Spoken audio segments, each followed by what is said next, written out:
వేదిక ముందున్న పెద్దలకు అందరికీ పేరు పేరున శుభాకాంక్షలు తెలుపుకుంటున్నాను.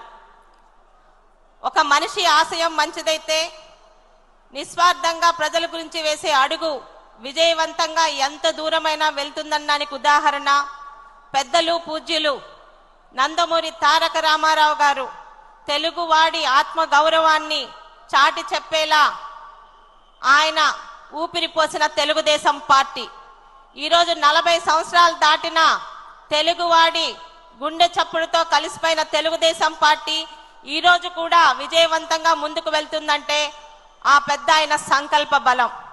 ఇక నారా చంద్రబాబు నాయుడు గారు ముఖ్యమంత్రి అనే పదానికి అర్థం మార్చి అది ఒక అధికారం పదవి మాత్రం కాదు, ప్రజలకి మంచి చేసేలా మన రాష్ట్ర అభివృద్ధిని పేరు ప్రఖ్యాతుల్ని ప్రపంచ స్థాయిలో నిలపడానికి 20 సంవత్సరాల ముందు కూడా ఆలోచించి ఒక విజనరీ నాయకుడిగా పేరు పొంది సీఎం అనే పదానికి కరెక్ట్ గా అర్హతమైన వ్యక్తి సిబిఎన్ అనే పదం పేరు తెచ్చుకున్న మన ముఖ్యమంత్రి నారా చంద్రబాబు నాయుడు గారు ఎన్నో ఆటుపోట్లకు గురైన ఓడిన ప్రతిసారి రెట్టించిన బలంతో రెట్టించిన ఉత్సాహంతో మీ అందరి సహకారంతో పార్టీని విజయ పదంలో నడిపించారు.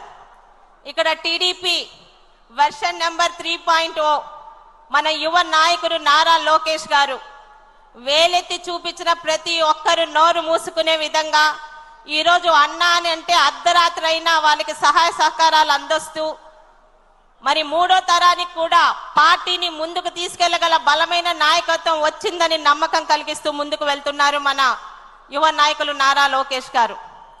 ఇక ఒక రాష్ట్రం బాగుండాలన్నా రాష్ట్రంలో ప్రజల జీవన ప్రమాణం పెరగాలన్నా ఆ రాష్ట్రం కల్పించే మౌలిక సదుపాయాలు మరి కూటమి ప్రభుత్వంలో తెలుగుదేశం పార్టీ చేస్తున్న ఈ మౌలిక సదుపాయాల మీద మాట్లాడే తీర్మానాన్ని ప్రవేశపెట్టే అవకాశం నాకు ఇచ్చిన పెద్దలందరికీ ధన్యవాదములు.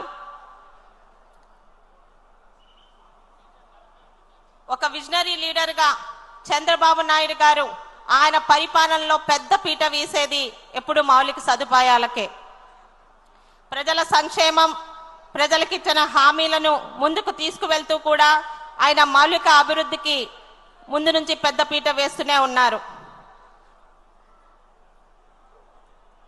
అభివృద్ధి ఆలోచించి ఆయన వేసే ప్రతి అడుగు ప్రతి ఆలోచన రాష్ట్రాన్ని ప్రపంచ పటంలో నిలపడానికే.